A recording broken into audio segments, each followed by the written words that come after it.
techniques. It's segmentation or persona analysis, and also client journey mapping. Now, these techniques have traditionally been used in kind of consumer markets, beginning to be used in professional services, but having to use both of them, actually, I think there's massive opportunity to be using them. So I think the purpose of today is to, first of all, explain a bit of the theory behind them. It's not too complicated, but then most importantly, what's the practical application? And we've got a good diverse kind of panel to discuss how do you actually use it within the professions and other sectors. So in terms of the agenda, I'll do introductions first, then Alastair's going to do a kind of quick introduction to the theory of the two techniques, and then it's an open discussion focusing on kind of case studies. That discussion goes on to 9:30, but if you have any questions, there's an opportunity at 9:30 to ask those. So you can either do it by unmuting yourself or by using the chat function on Teams. So first of all, let's do introductions. Miles, do you want to discuss, just introduce yourself and your slightly unusual background? Yes. Thank you, Ben. I'm Miles King. I am a strategy and marketing consultant at the moment, but I've worked in both strategy and marketing in-house too. So in a couple of those roles, one of which is I was CMO at Arup, the engineering global engineering design company, and headed up both the internal and external marketing comms there. And previous to that, I worked for many years at Diageo, the drinks group, and one of the things we're going to try and bring to bear is some consumer techniques that I worked on both with Diageo, but then also latterly as a consultant, and how they could apply to this idea of segmentation and insight generation. So that's me, a consultant, but with a varied background in-house as well as consulting. Brilliant, thanks, Miles. I think a lot of people know Alastair, but for those who don't, you might not recognise him with the moustache. That's anything. Well, if you've been to one of our sessions over the last 8 weeks, you will have done. But good morning, everyone. Alastair Beddow, MD of Meridian West. Perfect. And Prity. Hi, everybody. This is Prity Kanjia. I'm currently in the business development team at Freshfields, but also have 10 years in broader professional services as well. Brilliant. So let's kick off with, what on earth is segmentation and client journey mapping? Alastair, can you explain in as fewer minutes as possible, please? I will try. So my brief this morning is just to start by giving you a bit of an overview on what some of these things are, and hopefully if you can see the screen there. So I wanted just to start off with a few definitions, really. So set the scene for everybody before we open up into the discussion. So client journey mapping, what is it? Some of you will have heard about it before, but basically the idea around journey mapping is to look at key touch points. So from the customer or client perspective, where do they engage or interact with your business and the services that you're providing? And that can be from pre-sale, so themselves identifying a particular need, researching that need, identifying you as a potential supplier, right through the whole process through to the sale and delivery. I think the important thing about journey mapping is that it focuses on experience, and it does so by looking at things from the customer or client perspective. So particularly thinking about not just their needs, but also their feelings and their thoughts at different parts of that sales and delivery experience. So at what part are they most excited? What part are they most apprehensive? What is it they might be apprehensive about, for example? And then how are businesses using this? Well, as Ben said, in the consumer industry, it's being used as an important tool around performance and measurement. So within those key touch points, creating measurements and metrics to measure ongoing business performance, and then looking at how the business operations deliver or support that key experience. So it's all about identifying those key moments and how the firm is able to deliver on those.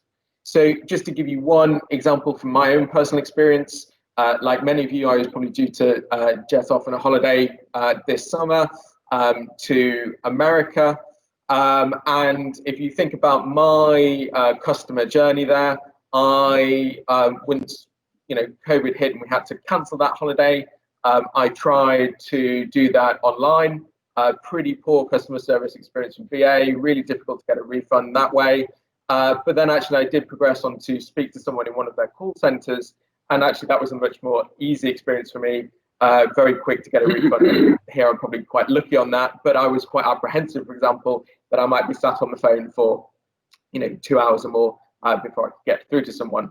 Obviously, if that holiday had taken place, my first then real person-to-person touch point would have been at that check-in desk at the airport, and then flowing through to that experience, boarding the plane, etc., etc. So, that's what we think about when we think about the journey. And just to show you an example of what this looks like plotted out, you may have key touch points, client touch points on that journey. So if we're thinking about an audit, for example, you may have an organisation that's looking to put their audit out to tender. They may be researching who the providers to work with in that are. They may go through a formal pitch phase, and then a series of touch points as that audit then gets delivered. And there may be metrics and measurements that you might look at along that. It may be pitch conversion, for example, maybe one of them. But then you may start to look at some experience metrics on how you delivered to clients throughout the audit process. So that's customer journey mapping in a kind of minute or two. The other issue we're going to be looking at today is segmentation. And this is basically, in its simplest form, a way of dividing up clients or the market as a whole into different groups or personas. And there are different ways of thinking about segmentation. Professional firms have typically done that through different demographic features. So looking at people's job title or industry sector. But there are other ways of doing that as well. So professional firms are also pretty good at doing that economically. Who are the clients that spend most with us? But there are other ways of looking at segmentation as well, either by attitude or needs, for example, and we can come on to talk about that in a few minutes' time. So just to give you an example of segmentation, we run a piece of research each year interviewing 1,000 or so buyers of professional services about their needs, how they're changing, how they buy different services. And as part of that, we segment the market into a range of different groups, different segments, 4 of which are shown here. And these are based on their different needs and attitudes towards professional services. So the growth accelerators, for example, are businesses that are on a rapid expansion journey. They have particular needs about the kind of services that they need to support them on that business journey, and are often much more tech savvy, for example, when they buy services. Those who are lean and mean are much less likely to outsource professional services, for example, more likely to do things in-house. So hopefully that gives you a bit of a flavour of what those 2 things are. I think, why is this important now? Well, a few reasons, just to kind of wrap up my part of the conversation. I think if we think about the market at the moment, a number of, well, in fact, all organisations should be thinking about their strategy longer term off the back of COVID-19. They will be thinking about different target markets, different target segments, in particular thinking about the economic value of different client segments or different market segments. So where is the future growth going to come from? Which parts of your client base are most resilient at the moment? I think we also are seeing in the market a real blending of the way that firms are starting to deliver service. So much more productization of professional services alongside traditional service models, and an increasing use of technology. And that has a real impact on the kinds of experiences that our clients have with professional services. And so needing to rethink the journey, particularly in a digital first environment where many of us are at the moment, and may well be for some time to come, where those face-to-face elements, where often the biggest value by clients was placed around the face-to-face elements of the journey, is much more tricky to deliver in the form that we're all used to. So needing to rethink perhaps new journeys that our clients are going through. What does that mean for us? And what does that mean for our targeting and growth strategy for the future? So Ben, hopefully that gives you a few building blocks to lay the groundwork for the rest of the discussion this morning. Miles, I think maybe if you can talk about how segmentation in particular, how you used it in the drinks industry, And I think particularly kind of highlighting how people in professional services might sort of start out doing segmentation, and the kind of what's the first step to take would be really helpful. Helen, I think we got a little diagram, so I'm just going to illustrate a project journey. This is a meld of several different both in-house and client approaches, but the drinks industry and consumer products particularly over the last 20 years, I would say, have moved from something that is more tangible, as in a demographic or other kind of way of segmenting, into this concept around taking needs or motivations at the core of it. So clustering together different consumers by their needs and attitudes to their drinking occasions. And if you can imagine that in this day and age, we have those in the early stages of retirement who are open to new experiences. You know, the kind of the gin connoisseurs probably have more in common with the 20-something gin connoisseur who wants to explore lots of different gin brands and go to distilleries and all that kind of things than they do necessarily with a more traditional newly retired who wants to sit back and sip claret, for instance. So just trying to bring those together. The end result of this, as ever, is about having something actionable, an actionable insight that you can then target. So this is about tailoring your communications and your budgets to go and target these particular groups and clusters. So winding that all the way back very quickly into the story, that the diagram in front of you starts bottom left, really multiple data sources, and I'm sure everyone has this within their own professional services environment. You don't just have one lovely study that has everything you possibly need in it, but there's a stage of gathering and collating the data to pull it together. So in the case in the drinks industry, would be around consumer, around channel, and about various market dynamics, you know, how big are the categories, etc. From pulling that together, then using, and I think Ben and Alastair can illustrate as well, some of the smart techniques, cluster analysis, lots of regressions, various different ways that you can tease out those motivations, those needs from what consumers say and how they behave into clusters that you can create distinctly, and therefore you can dimensionalize. So if you're going to the top left, the analysis phase here is around pulling those together. So both the consumers groupings, but then also the channels and where they consume. You imagine pubs versus restaurants, etc., etc.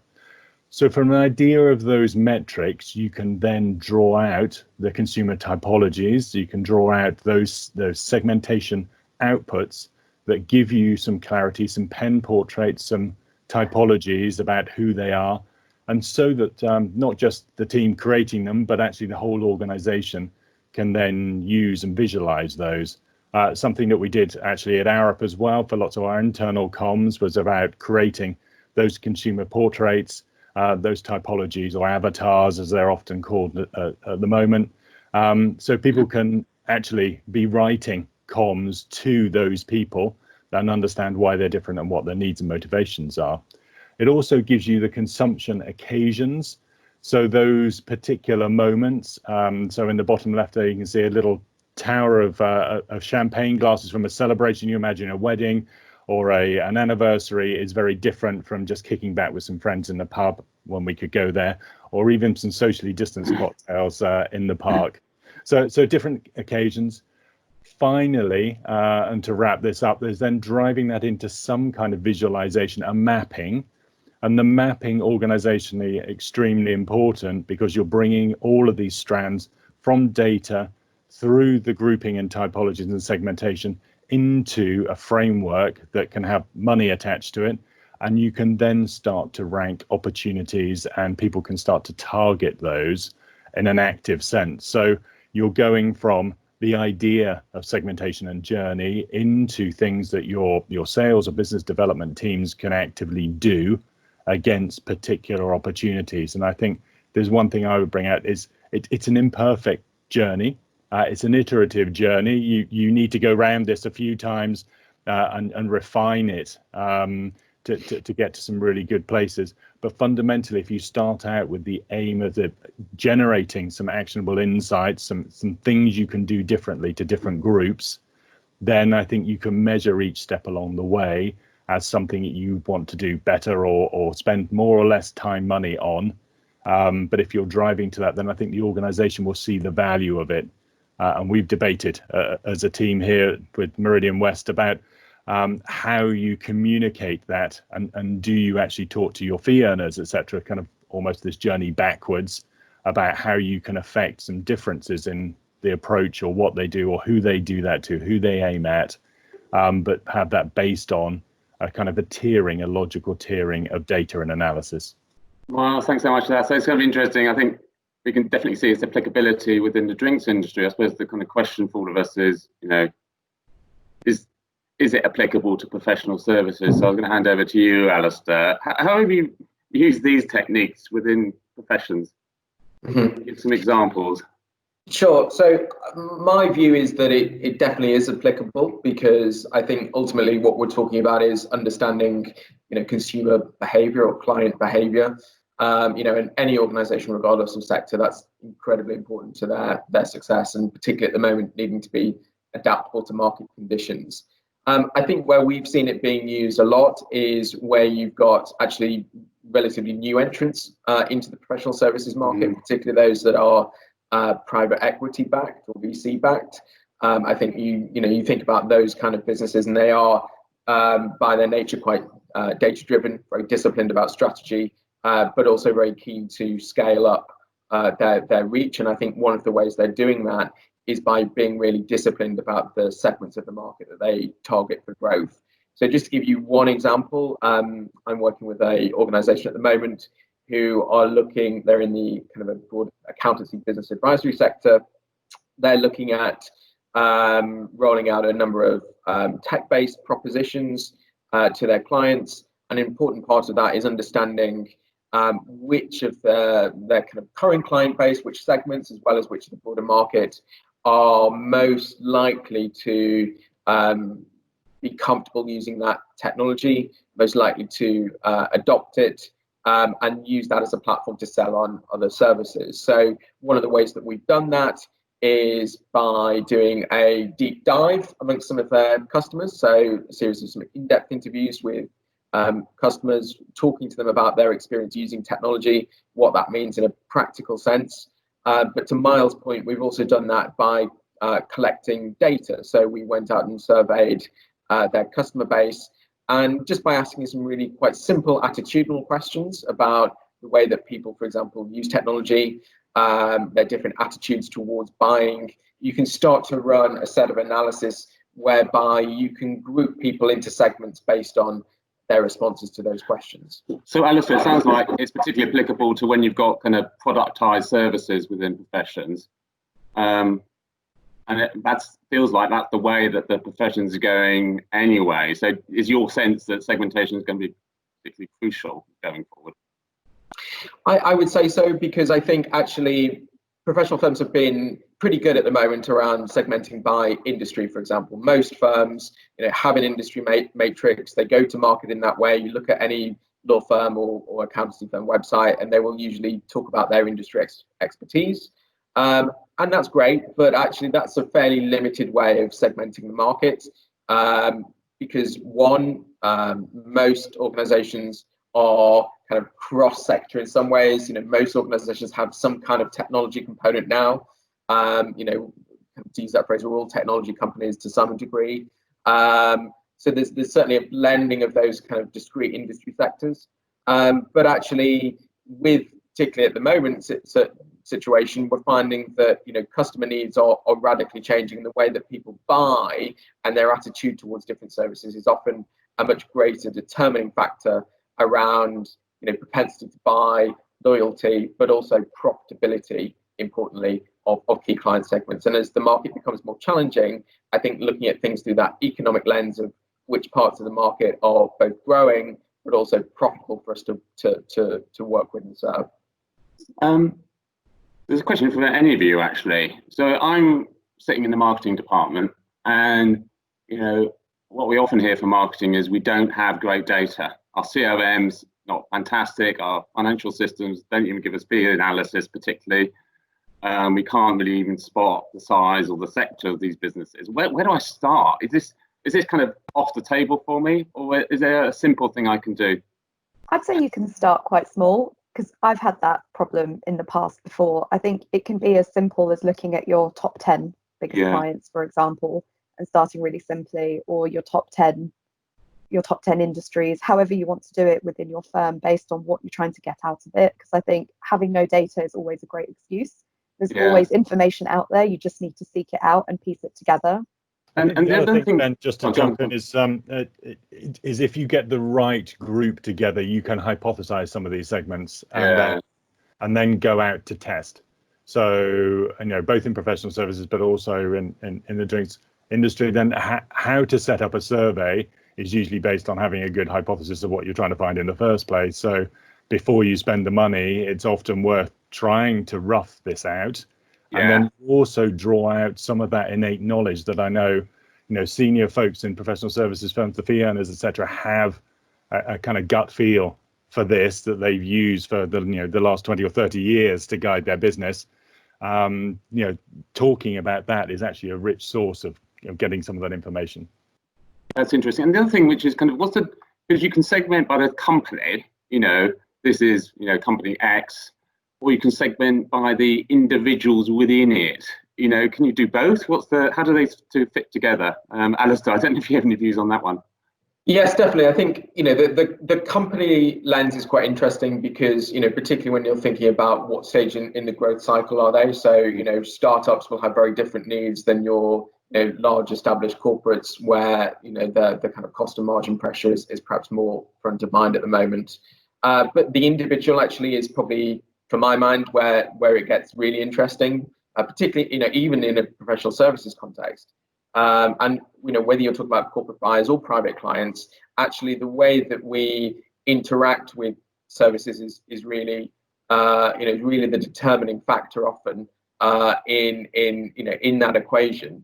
And I think to Miles's point, I think you can hypothesize about to what extent, for example, do some of our clients like using technology versus want FaceTime with us? And I think if we were all to think about the clients that we work with, we could probably think about there being some discrete elements there, and then you can start to build out. Well, okay, those that are more tech savvy tend to be in particular demographics, or they tend to buy these kinds of services, or they tend to have these kinds of needs. Perfect. Prity, I want to hang on to you now. So we talked about segmentation and personas. What many firms then do is develop client journey maps for each of those segments.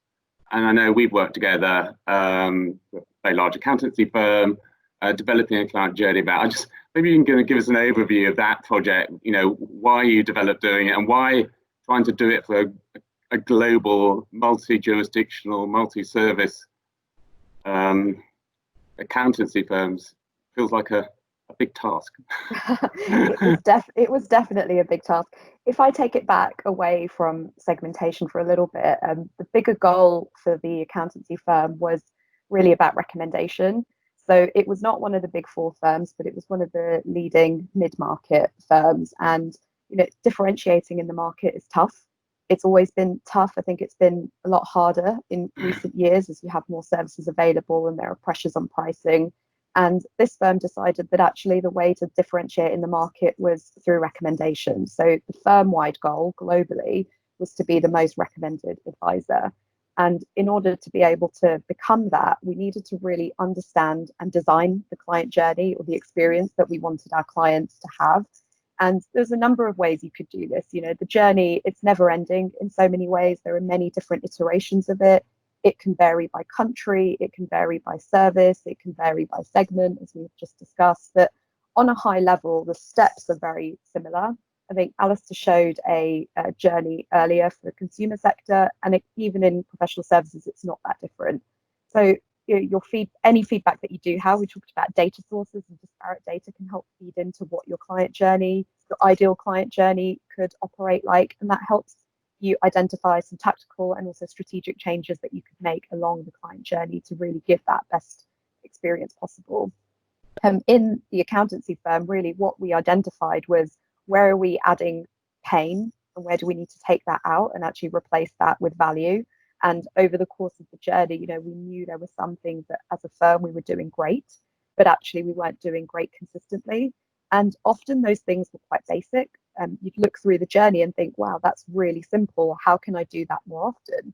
And having something to refer to was actually quite useful, I think, at all levels of the organization, to really get people into the client mindset and get them thinking through the client's eyes. What is it that that person needs at each stage of the journey? Where are we not supporting them in the way that we should be? And where can we actually add some value to stand out from our peers in the market?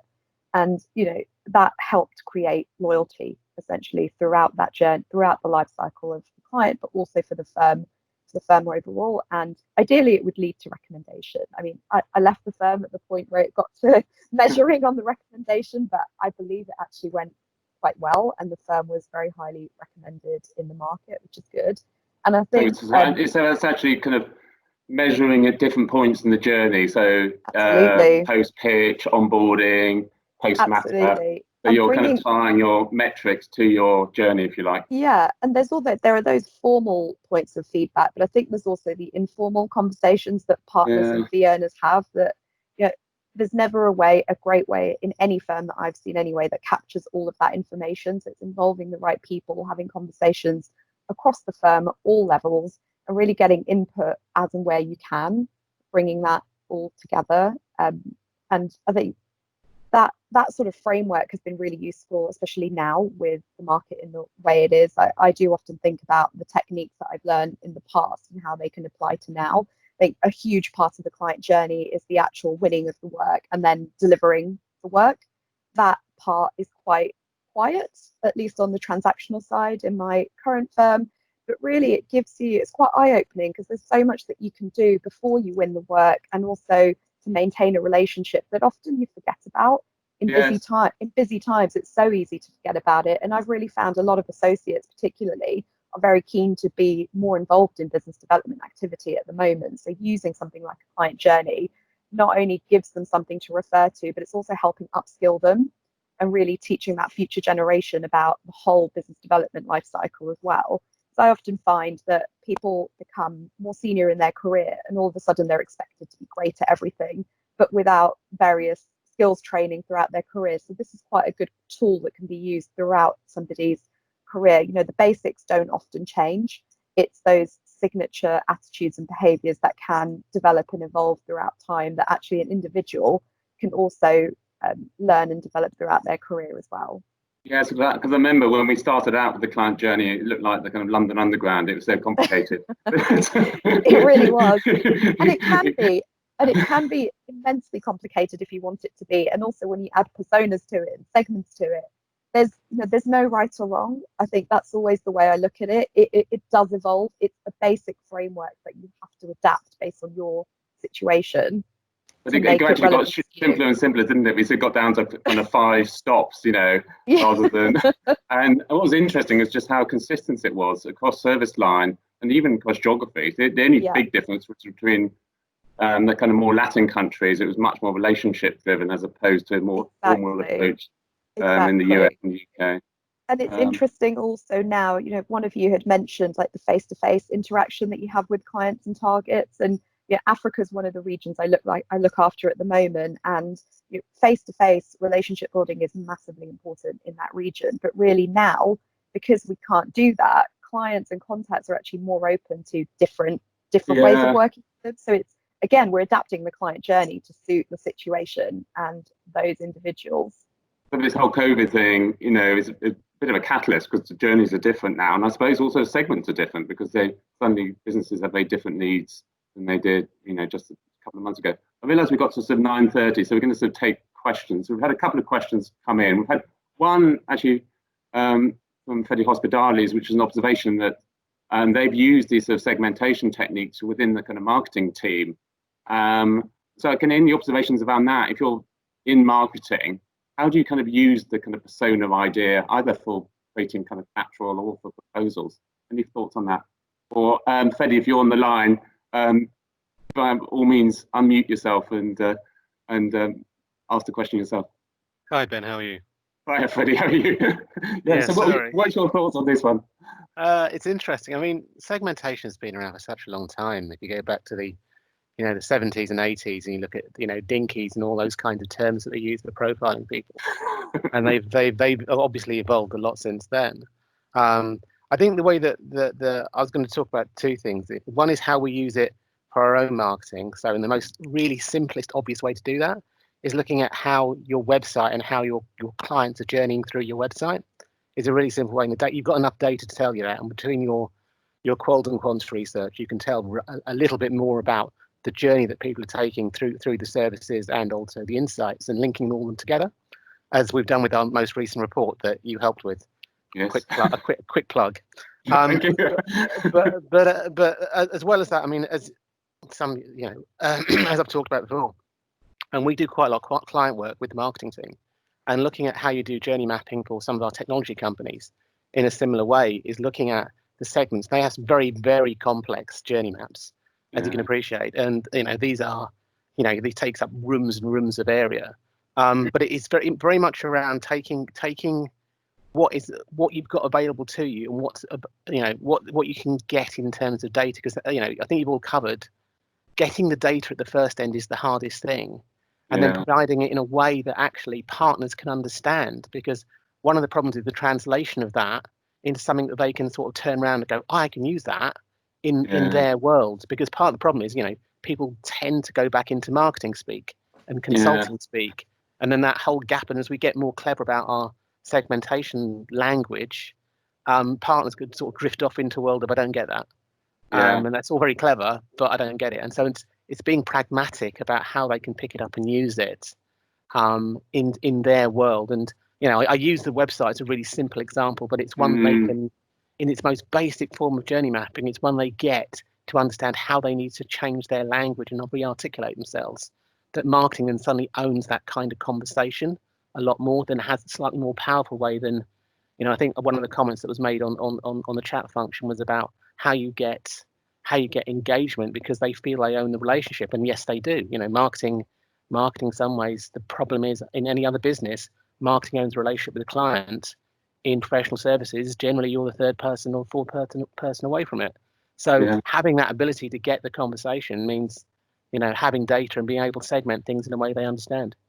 I actually think about one of the projects I worked on, we did all this kind of fancy cluster analysis, built these segments, but then we kind of gave each segment a kind of a name, and we almost built out a little picture of these individuals. So we had a comfort seeker who wanted lots of face-to-face contact versus the DIYer who very have to do everything online. That became almost like a shorthand internally, and people kind of go, oh yes, that kind of moment of kind of, I recognise a DIYer, I know exactly who that is.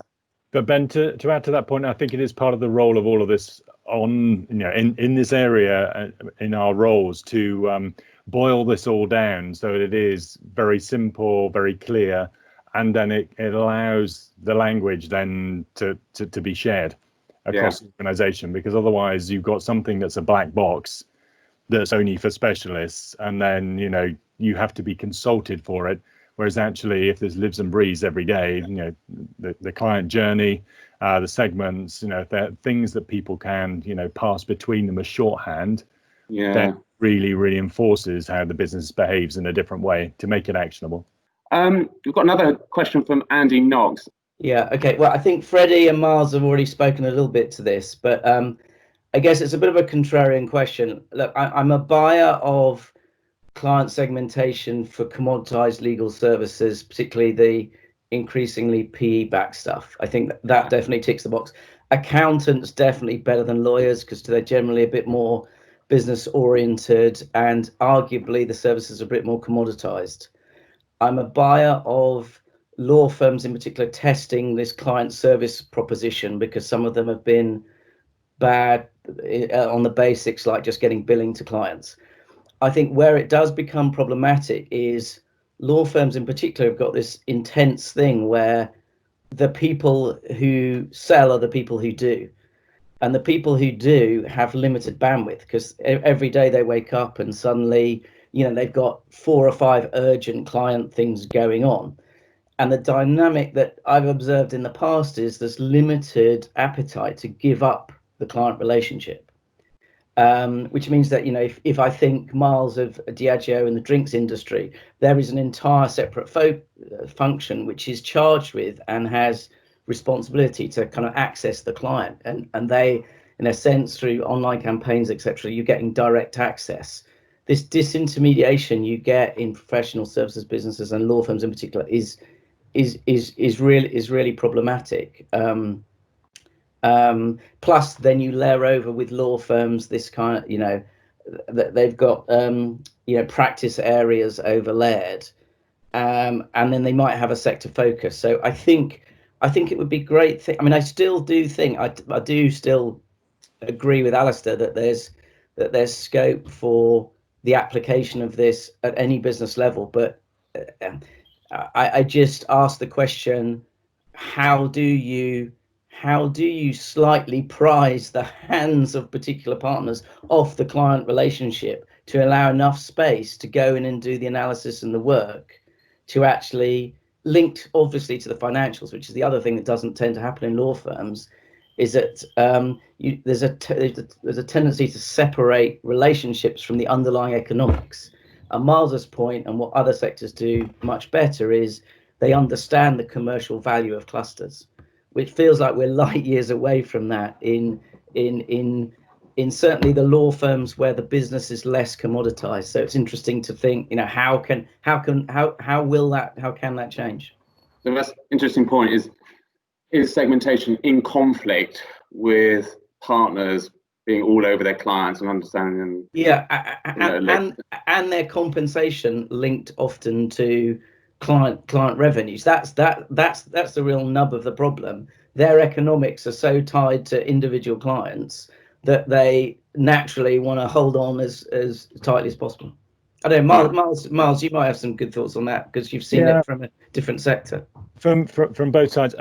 I think this goes to the heart of the age-old cross-selling issue, that why would I sell anyone else's services into my own client?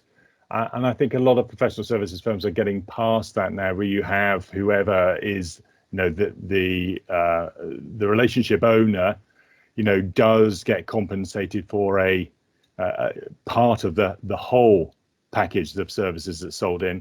And I think the analogy with Diageo even still is there a bit. If you imagine that, you know, the large Diageo included, the large drinks firms have a portfolio of brands, and they're like very hungry children sitting in that, you know, kind of in that nest.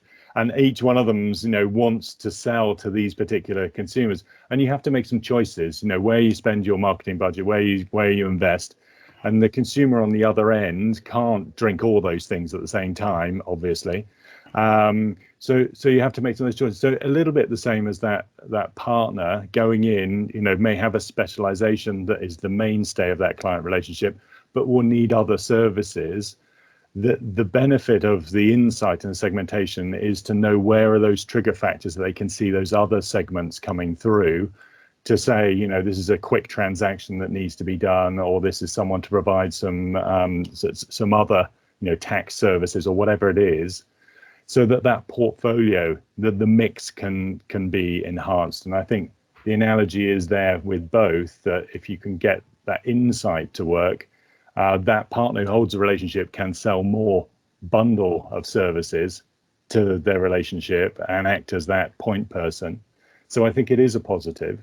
But it's hard, you know, I recognize, you know, it's much harder to do in something that's animate rather than inanimate, like a drink. I think in terms of partners holding the relationship, while I do think that's true, I think how we can bring the value, whether it's through segmentation, client journey, or different ways, is really help identifying opportunities outside of law, essentially. So one of the clients I look after actually is a food and beverage business, and we've really noticed that shareholder activism might end up being a big problem for them in the future.